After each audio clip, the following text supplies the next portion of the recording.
But nonetheless, they were there, holding up placards and donning their uniforms and so on and so forth, but with a message that was very neutral or even pro-establishment. And it dawned on us to say, hey, look, if they can do it, why can't we? So we got together and decided to come up with this campaign. And at that time, the cost of living, it was not unlike what we have today. And we decided to come up with the slogan, Tak Boleh Tahan, right? You guys are all locals here, and at least you know what that means. But it was referring to the cost of living. So we came up with our own placards and decided to take a stroll down to Parliament House, whereupon we were confronted by the police. And then we decided that we wanted to proceed with this in any case, because, you know, that was our right to be able to do that. And then after we said what we wanted to say and showed our placard, exhibited our placards and our signs, we decided to take a walk down Orchard Road. And we didn't go past a couple of 100 meters. Just, I remember outside the Funan Center, where we were then accosted by a bevy of police officers and very unceremoniously stopped. My former chef, Mr. John, one officer holding one limb, literally, and just pushing him into the van. Silan Pillay, who spoke here, I think, in the last event, was also just, you know, manhandled and brought in. And we linked arms and tried to not let them take us away. But they managed to extricate us from our embrace. And then we all got hauled off to Cantonment Police Station. Those were the early days where we talked about exercising our rights as citizens of this country. And as a result of that and other events as well, I think today we at least have Speaker's Corner. It's still a very far cry from what a democratic society has in terms of rights to speech, rights to assembly, rights to association. But it's a start, right? And I'm ever so grateful to always see our young activists using the venue that we fought for so hard and continue to use that to make gains. It's not all going to be to come about in a short span, but it's going to take hard work and dedication to our activists here, this day and age, to make that dream, if you can, come true one day for us all to be able to gather freely as citizens of this country to talk about anything, right? From the cost of living, like we're doing today, to more esoteric events, topics, if you will, and everything in between. I think that's the hallmark of not just a rich nation, but a great nation, where we all want to see our country to be. We're not enemies of this country. We all want it to become better. And in order for us as a country, as a society to become better, we need to do what fundamentally human beings have evolved to do, and that's communicate with each other. You remove that portion of it, and that's what prisons are for. The ultimate punishment is to remove you from society, isolate you when you cannot communicate with each other. And that to us sometimes can be unbearable. And that is why I say fundamentally, we have evolved to, we're social animals. We need to talk to each other. We need to communicate and express our views. You remove that, it makes us lesser human beings. And we don't want to be lesser human beings, not in this country of our own. Okay, so I'm just very glad that all of you have come together. And if I'm not mistaken, the video still exists on YouTube, where you'll see us like struggling and so on, and very disheveled and everything. And then when they brought us to Cantonment, we actually sang this very corny song, you know, right? We shall overcome. But that's, you know, going back years, and it was, looking back, it was something that I'm glad. I wear it as a badge of honor. I don't see that as anything that to hide away, but I'm just, again, very grateful. I think one of them is here, Mr. Jufri Salim. We stood together shoulder to shoulder and make sure that we continue to champion the rights for not just this present generation, but in generations to come, for our fellow Singaporeans. Thank you very much. Thank you, Dr. Chi. I think many people know Dr. Chi as a politician, but to many of us, I think he's first and foremost an activist. And so it's really, I think also to us, really important to pay homage to our history and to have continuity in our movements, right? And to not forget. So on that note, I'm very happy to, it's my pleasure to introduce the speakers today. First we have Marlina. Malina. Marlina is very nervous, so please give her more encouragement. Yeah!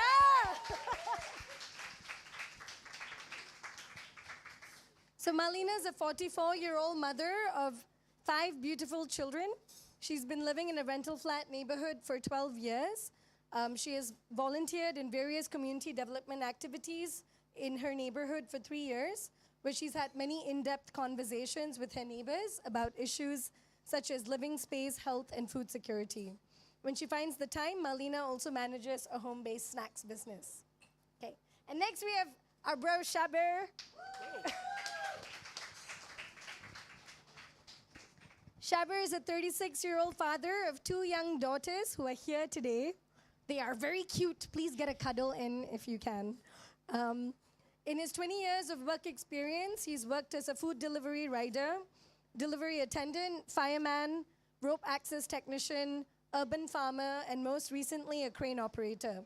He's been a crane operator for 12 years, working alongside mostly migrant workers. In his 20 years of working in these different jobs, Shabir has had many in-depth conversations with his Singaporean and migrant co-workers about wages, working hours, and the rising cost of living. When he's not busy operating a crane, Shabir likes to go out camping in nature with his wife and kids. Hi, Shabir. Hi. And then we have Kumar, who is a fond face to many people here. Kumar will also be moderating the discussion today. Kumar is a 28 years old community organizer and researcher. He's a member of workers' rights group Workers Make Possible and climate justice group SG Climate Rally. His research and organizing interests lie in issues affecting workers in Singapore, including employment, health, and low-income groups' access to welfare. In his free time, Kumar contemplates whether he wants to start watching Man U play football again. Okay, can we give them a warm round of applause again? Hello, mic testing. Okay, so before we get to the interesting part of the town hall, I have a bit of a ramble. Okay, how's it now?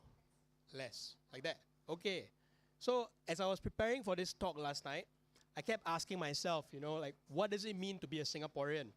I thought of food like chicken rice, shows like Phua Chu Kang, Singlish, and fruits like durian. But then I think I found the answer. And it's in this quote I'd like to read now. If it's dark when you leave your house for work, and it's dark by the time you get back, you're probably a Singaporean. This post by Wake Up Singapore was liked by over 1,500 people and shared almost 6,000 times. Workers in Singapore work the longest hours in the world. It is therefore no surprise we also get the least sleep. 70% of workers in Singapore are unhappy at work. Whether you're a citizen or a migrant worker, the large majority of us who work on this land in Singapore are bound by our culture to work hard. Hustle culture. Having grown up on the idea of meritocracy, we expect that hard work means bigger rewards. If that's the case, then why do some of the hardest workers in the world feel that the rising cost of living, such a basic necessity, is still a big concern? It's a really frightening phrase, isn't it? The cost of living, the cost to live. the dollars and cents required to stay alive. If, as a country, we are getting richer every day, then why does the ordinary man on the street still need to scrimp and scrape a living each day? Why does an 80-year-old Amma need to hunch her back to carry cardboards on Chinese New Year Eve? Now, according to a DBS study recently, 40% of Singaporeans' incomes are not keeping up with inflation. According to a survey by Today Online, the cost of living ranks as the top concern for youth's mental health. 10% of people in Singapore are food insecure each year. And our low-wage migrant brothers and sisters will suffer greatly without subsidized healthcare and a bulk of the support measures that the government provides as relief. There are 1 million of them here. They build and keep our city running, but they don't get any relief. Inflation is likely to continue to remain high in Singapore with the war in Ukraine and ongoing food crisis due to climate change. As a country that relies a lot on imports, we are bound to be affected by such events abroad. Sorry, is the mic okay?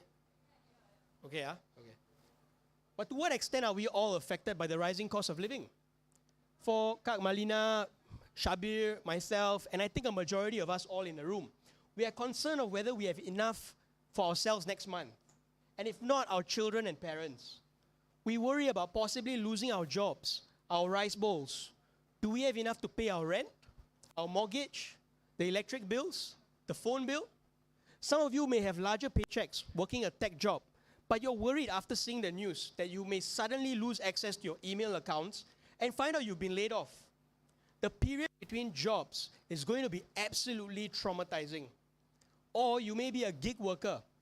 You've woken up today and found out that the incentives or earnings on the app are down, and you have no way to challenge this. Instead, you have to write an extra 2 hours to make what you ordinarily make. And we are taught that this is okay.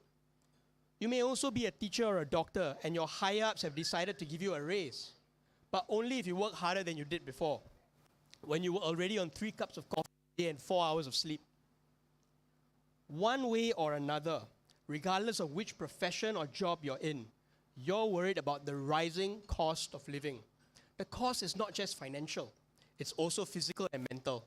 You pay for that extra dollars and cents with your body and mind. And who benefits from all your hard work?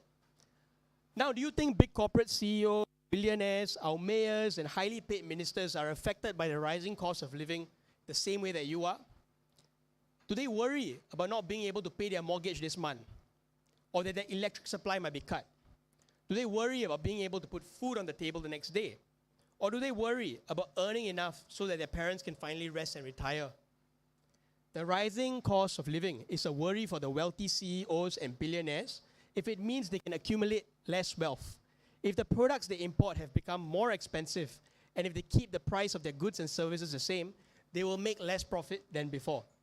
And so they are likely to cut costs somewhere else. You guessed it, to the worker, and if not the customer, in the name of higher prices. Or both. They either delay your pay hike or make you work even harder for it. In the end, they benefit at your expense, whether you pay for it in dollars or health. And what about our government, our ruling elite? Now, during the pandemic, the government actually made the right call to invest in the people by providing a kind of unemployment insurance, cash relief, and other forms of support for different groups of people affected by the disruption. This was largely unprecedented. Although more could have been done, the move was a step in the right direction. But then in 2022, the government announced that it will have to go ahead with the GST hike to financially recover from the money spent during the pandemic. Its justification that healthcare, education, and security expenses have all gone up. In essence, the government says it needs to claw back more money from the people in order to help the people, all during one of our worst cost of living crises in a long time.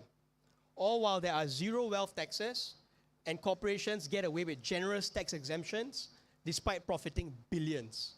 They tell us that this is for our own good. But what do you think?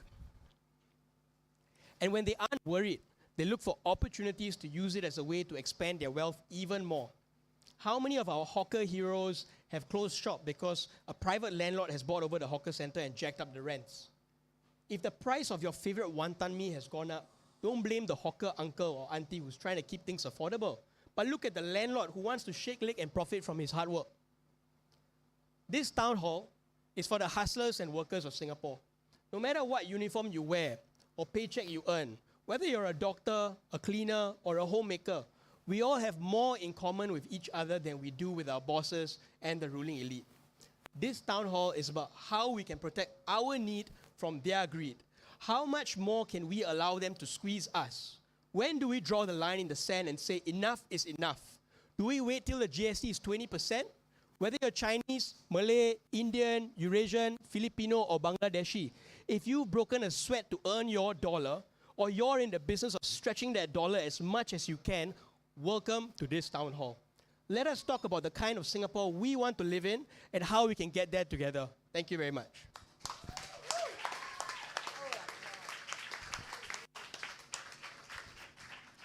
Yeah, thanks.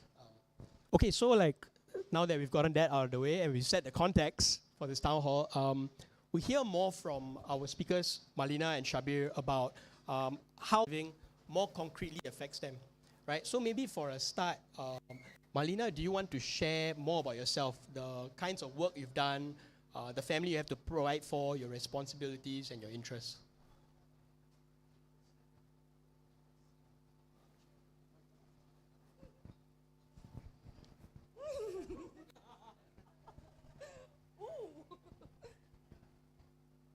Hello, everybody.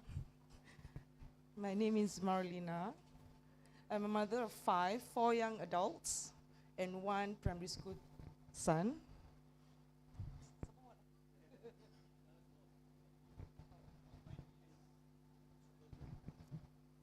As you know that I'm staying in a rental community where I am very close with everyone who is in the units.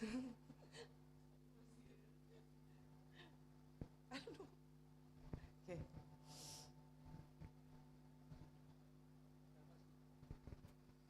Thanks, Malina. Maybe Shabir, you want to share about yourself?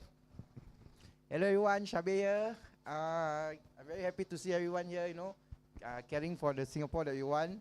So I'm 36 years old. I'm a father of two. I have two young kids. I'm a son. I'm a father. I'm a brother. I'm a colleague. I'm an uncle. So I've been working for 19 years already. Since I was 17, I'm 36 now. So I did a lot of blue collar jobs from. Started off as a delivery attendant before NS, 3 years. I delivered stuff to NTUC, cold storage. And then after that, I went to NS. I was a fireman for 2 years. And then after NS, I did, during my fireman days, when I had off days, I already worked as a part-time KFC rider. So being a fireman, we have 2 days off. So during that 2 days off, I continue working for 12 hours each day to deliver food to people. So after NS, I become a rope access technician. That job, I had to risk my life for the dollars. I had to wash buildings, 57-story buildings. I do that tough job just for the money. So after that, I did that for 3 years, and then I became a crane operator. So during COVID hit, when COVID hit, the construction industry came to a halt. I decided to be a farmer. So while doing farming for 6 months, then I had my first child. So the farming job didn't pay well, so I had to go back to construction to earn the dollars back again. So currently, all through these 19 years, it's been tough living life in Singapore because every single day I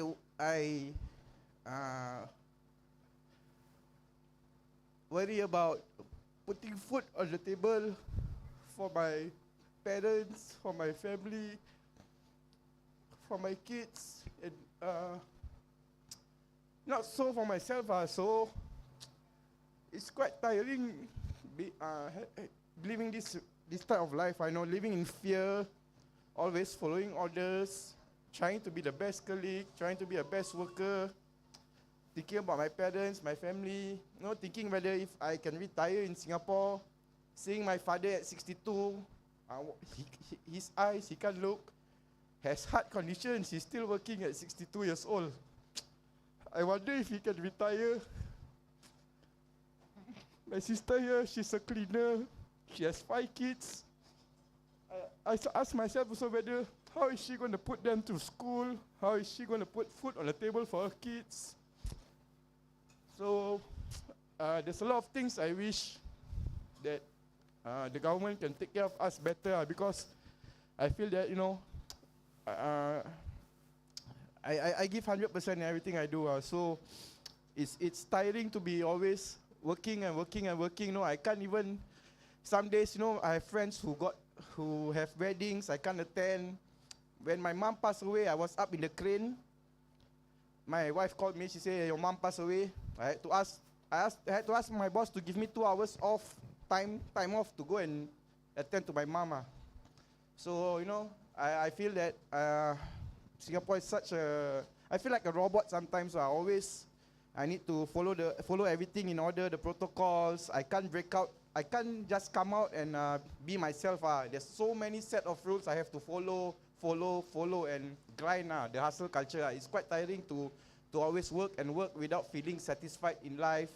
Doesn't feel, I don't tell, you know, even though I don't take MC, I don't take leave, I try to work well, but I just, you know, at the end of the day, it just feels empty living this life. It's waking up, like what Kumar shared, you know, going out in the morning and coming back at home at night. Then it happens, it just keeps happening and happening and happening. So I wish things get more colorful. Hopefully, you know, with people like you all who are interested in, who are keen to change the landscape of what's happening in Singapore. It really means a lot to me because I don't wish to see my friends, my family, people who are dear to me, even strangers. I think I care for everybody, and it's, I hope to see a rainbow. So yeah, I'll leave it here. Thank you, man. Give a round of applause.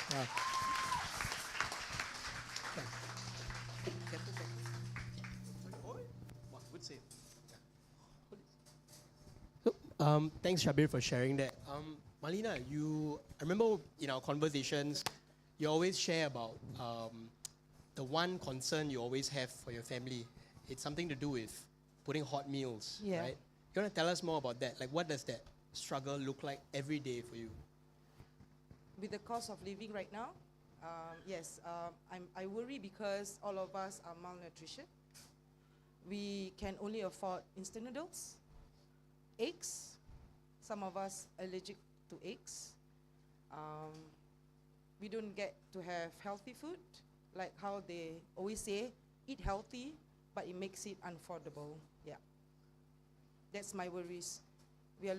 I always wanted to, you know, have 3 meals, hot meals on the table, healthy hot meals. But it seems like it's only hot. That's it. Yeah. And like with the GST hike and the inflation right now, can you tell us like a bit more about how that affects your everyday food basket now? Like, what are you able to buy the same things as you used to before? No, I can't. Okay, for the recent ones, the GST they gave us, got $300, right?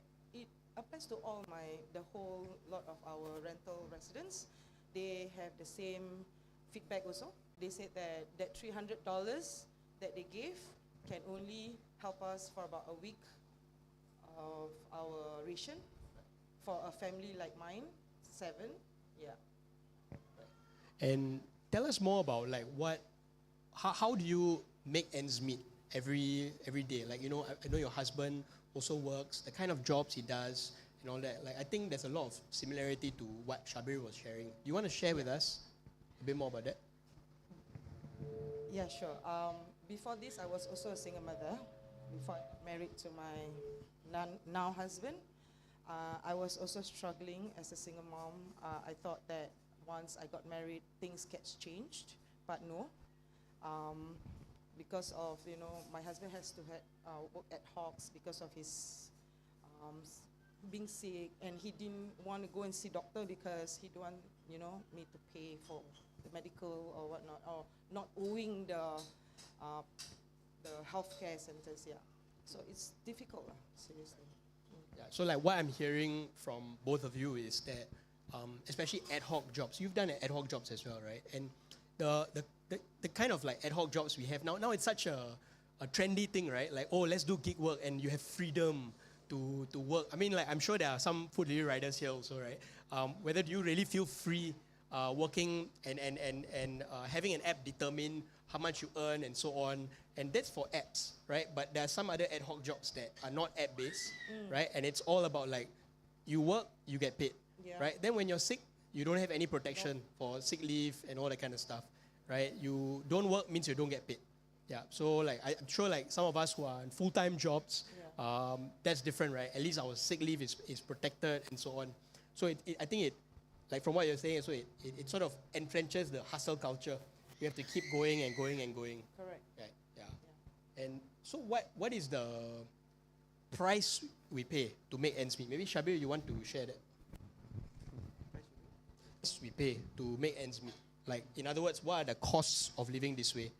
Okay, I feel that like you said, the health side, in order to earn more dollars, you have to put in more time at work.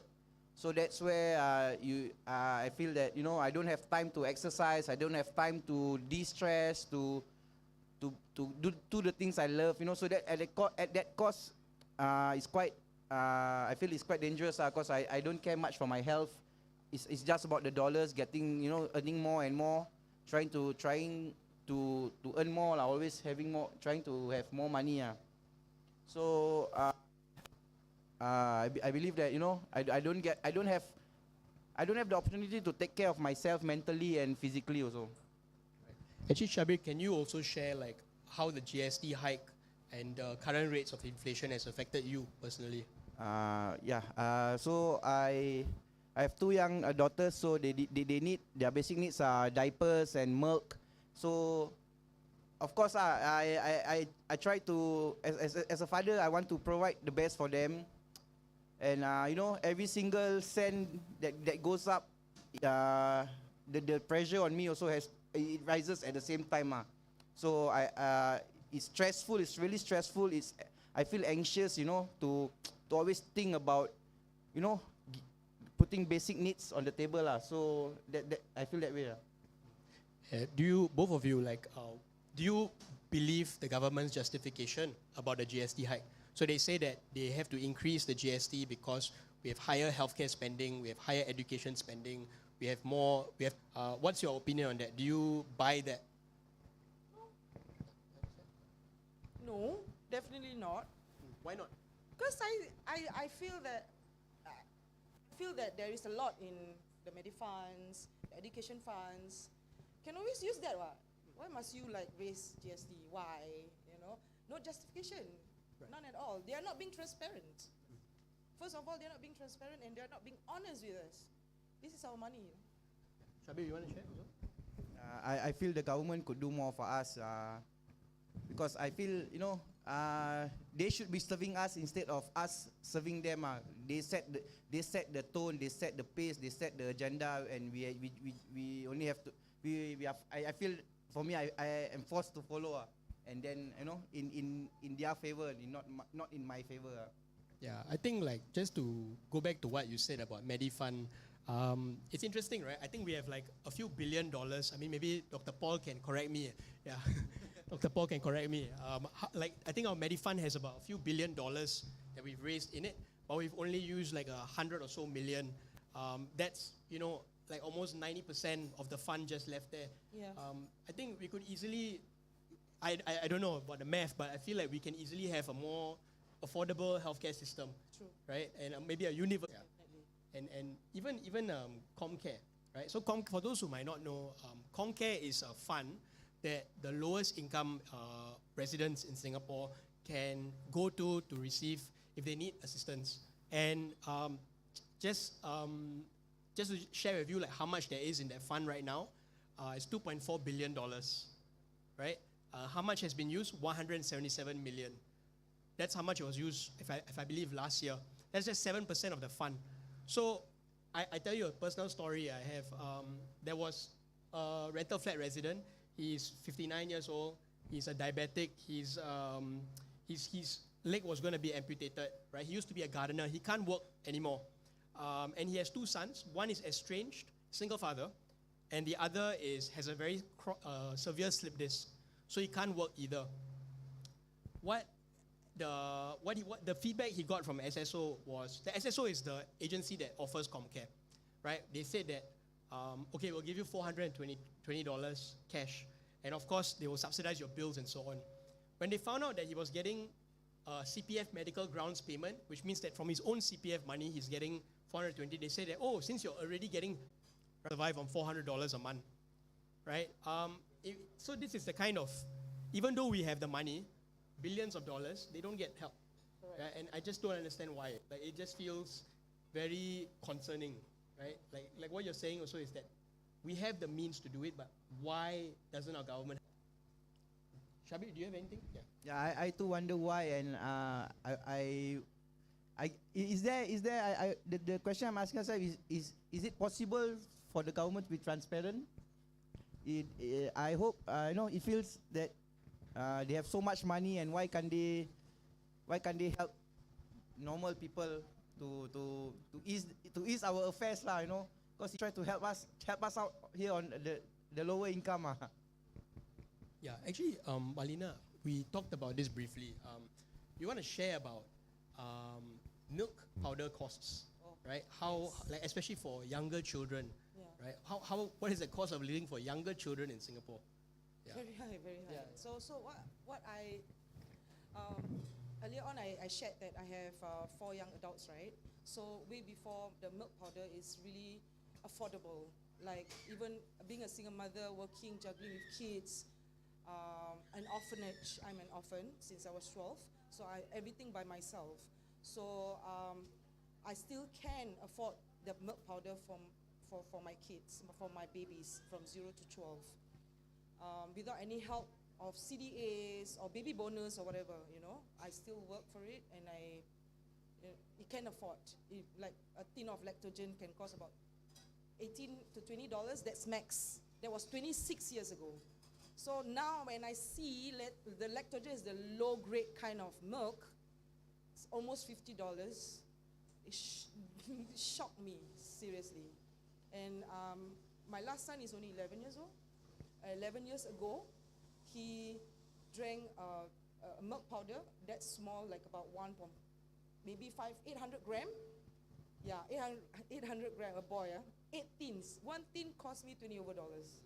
Yeah, so you can imagine. Yeah. So for that 0 to 12 months, 1 month, 18. Yeah, and it has a huge pinch, seriously. Yeah, and I feel like they should not increase. Just remain there lah. I mean, just it's food for the kids. They want to grow. You're talking about development for the kids. Why are you stopping? I mean, increasing this cost, right? Yeah, just to add to that, just a few days ago, I realized Singapore, we actually have a Price Control Act. So it means that the Ministry of Trade and Industry has the power to control prices of certain things. It was invoked only 3 times in our history. In 1973, it was for, I believe, rice prices. In 2000 and something, there was something else. And then more recently, it was masks, right? Oh, sorry, it was pork prices then. And then more recently, it was, some people complained about, they are seeing that the surgical masks and all that during COVID, the prices have been going up. So MTI, Ministry of Trade and Industry, went to say that, hey, look, we're going to investigate you. Are you profiteering from this and so on? So it strikes me that milk is something that is so essential. I mean, Yes.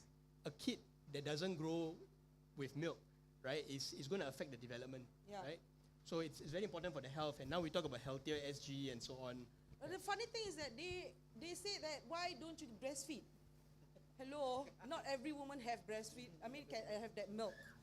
We do not want to resort to milk powder, We prefer to give it naturally, but because I can't give that milk to my children. I don't have enough.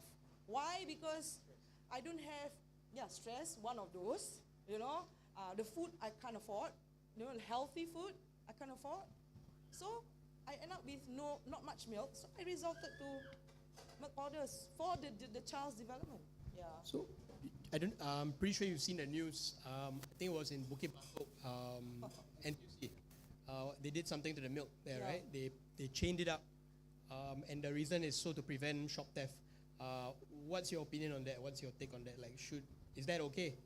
No, obviously it's not lah. I mean, NTUC is local brand. My gosh, if Sheng Siong or Giant or maybe some others do that, is okay. But see, NTUC is meant to help low-income family. If you know that the person steal a milk powder, investigate. Ask them first before you go and report them to the police, or maybe have a counter saying that okay, you buy now, pay later, whatever lah, you know.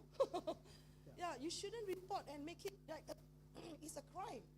Yeah, stealing alone is already a crime. But don't do that. You know, NTUC is a local brand. It's from way before our great grandfather. You know, all of us have like high subsidies to buy all these products, local products. Yeah. Shabir, I mean, you have very young children here, right? Do you face similar issues also with affording milk powder? Diapers even, actually. Yeah, my wife looks after the finance for the groceries and all. So we ever talk and ask ourselves, you know, what if one of us has a health problem or anything happen? Maybe something happened to one of us, and then how would we be able to buy milk and diapers? So you know, yeah, we like what Malina said, no, the milk also there is a lot of there's a lot of grades and all. So we try to get the lower grade but even though knowing that lower grade has lesser nutrients and all, but then that's what we can afford Yeah. And about also, I mean, related to milk, right? What about healthcare costs, right? So maybe Malina, you want to share about healthcare costs? How has that been for yourself and your community? So what I did in my community is that I'm the leader for a project called Healthy You and Me. I feel listening to all of them about the areas that they have, it touches me because you know, like SGH and whatnot. Yeah, we can go and visit them. Singaporean can go and visit the A&E, go in hospital or whatever. But at the end of the day, they still chase after us, you know, with the areas. To add on, they hire debt collector to collect from us, you know, and that's seriously, I feel like it's not right lah. So health care, like you mentioned earlier on, there's few billions. Why don't that on there? Why must you hire a debt collector? At the end of the day, you know, the bill is, if you can like look into it, right? The bill, they include the debt collecting fees, and it adds on, you see, instead of reducing. Yeah, all of us went to medical social workers, but it takes weeks to you know, to help us reduce or whatever. Like for myself, I also am diagnosed with diabetes and high blood, high cholesterol and sleep disc and whatnot. I'm afraid to go to doctor because they will send me all kind of different kind of debt collectors will be calling me, you know. And then recently I got like mild thyroid and palpitation. I went that's my first time visiting the specialist. Up till today, last year, a few months, like say October, up till today, they still, you know, sending me SMS like, when are you gonna pay?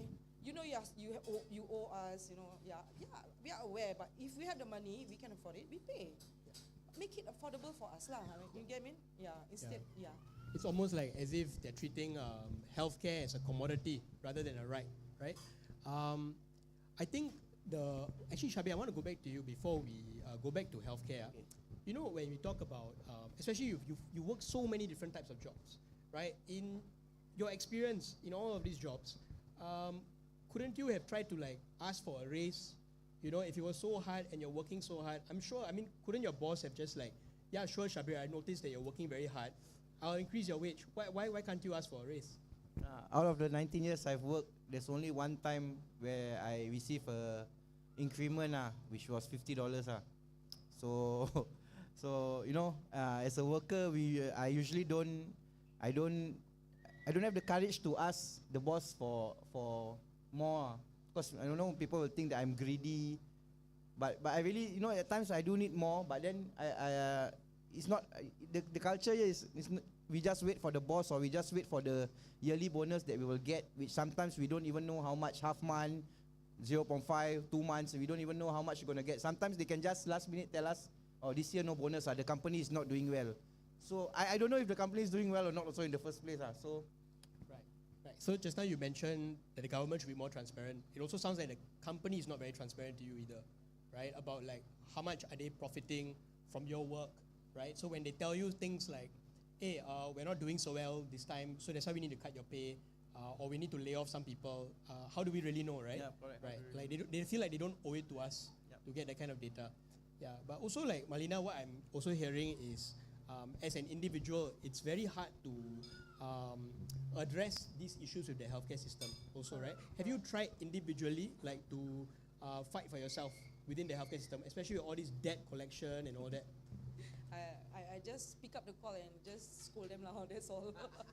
I say, hello, I'm Singaporean, okay? You don't chase me after me like I'm some sort like, you know, like kind of tai long early in the morning at 9 o'clock. Hello. Yeah.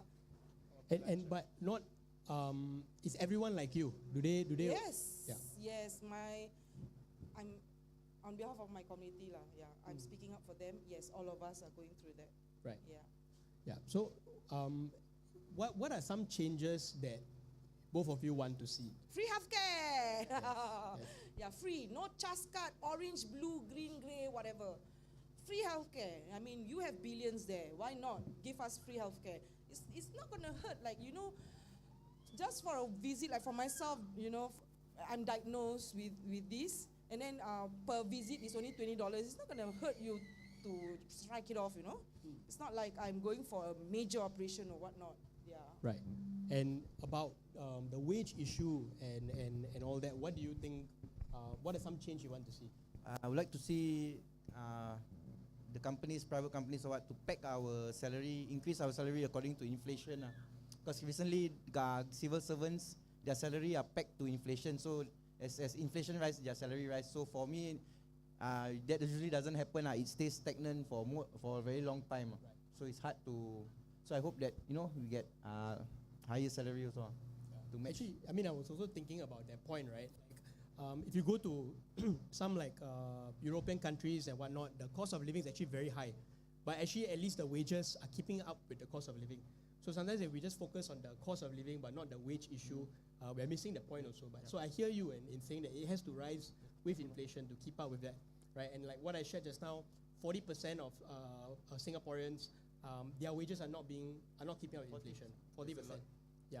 So I think like along with that, maybe like a living wage, right? That's what we need, right? A minimum living wage. I think there's some researchers who share that the living wage amount, this was pre-COVID, pre-inflation. It was the Minimum Income Standards Project. It was for a family of, I think you have 2 children and 2 working parents, you need to have 2.9K a month. That's a living wage. I think a lot of us don't hit that criteria, right? A lot of us are actually not meeting the living wage, right? So yeah, universal healthcare as well. And maybe instead of the GST hike, how can the government continue to get that kind of financing to pay for all these things? Do you think there's another way? So if they don't raise the GST. So instead of the GST hike, yeah. Is there like another alternative?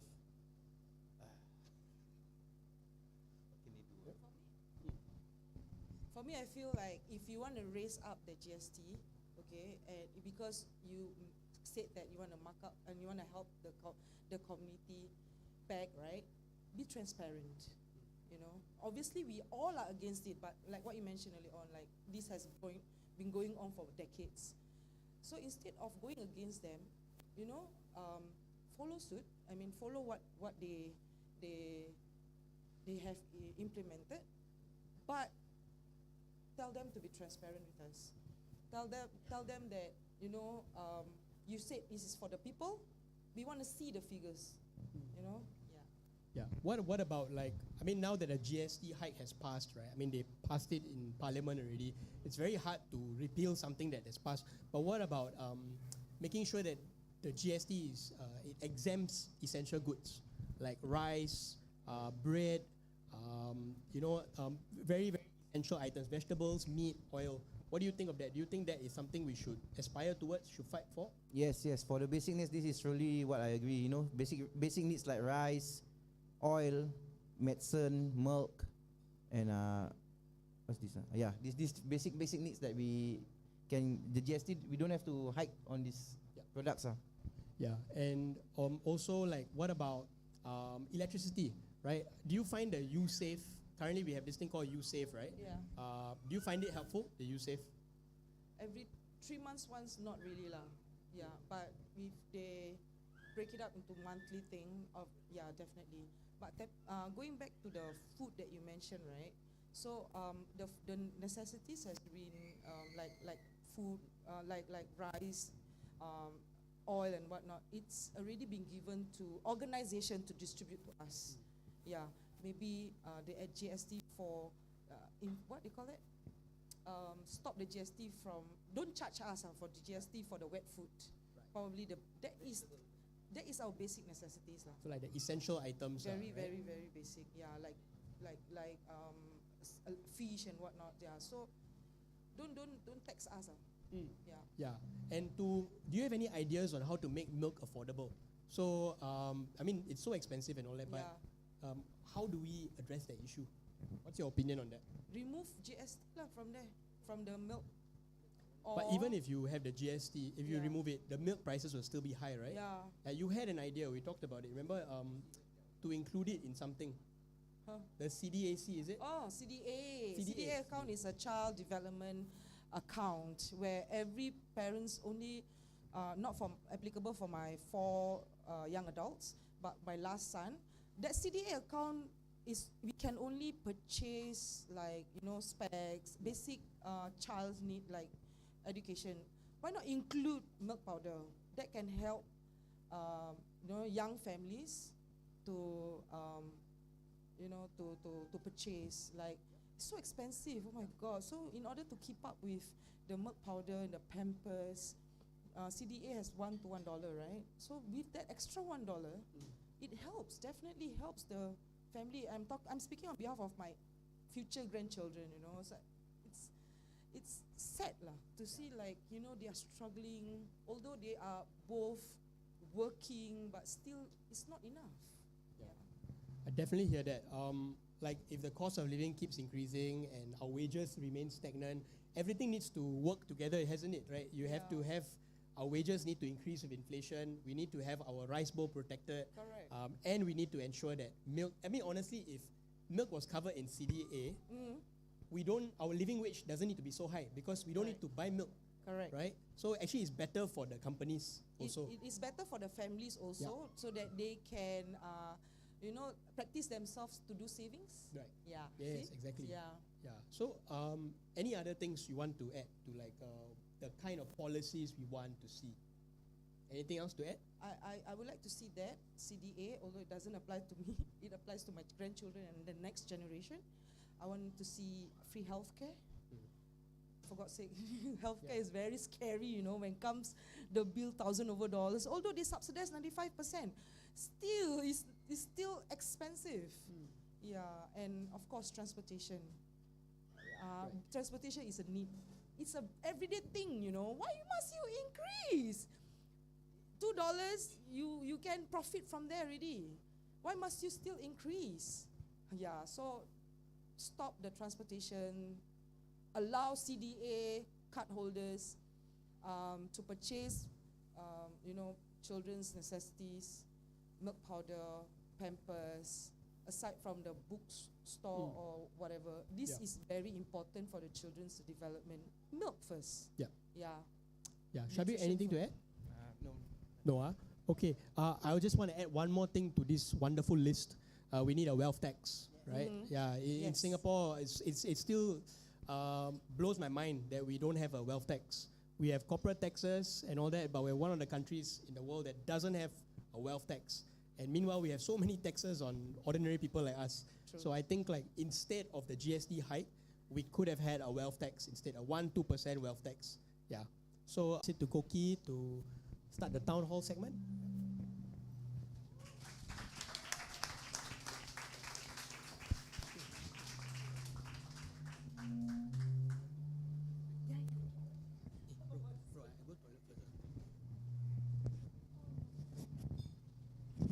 Hi.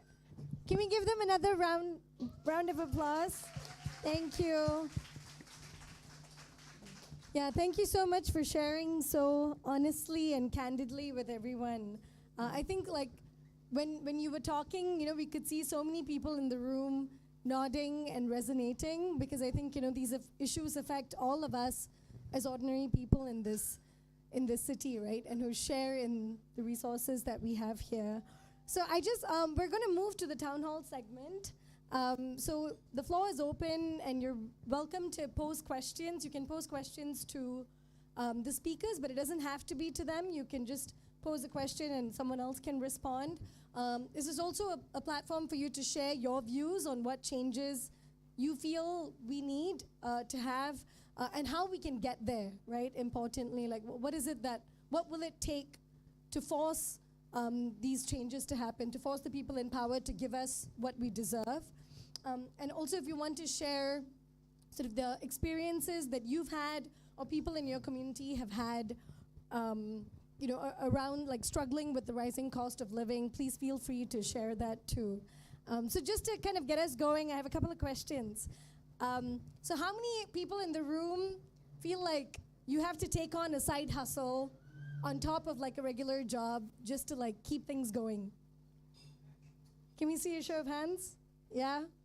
How many people hesitate to take sick leave from work when you're unwell? Yeah? Yeah, so I think, you know, these are all shared struggles, and if we want to make our society better for workers, then it will take us coming together to do something about it. So yeah, does anybody want to kick off the town hall? Or the... Yeah, okay. Oh, by the way, for people on live stream, we are ending the live stream now. Bye. Okay. Yes. Yes. Yeah, I have several things, so please bear with me.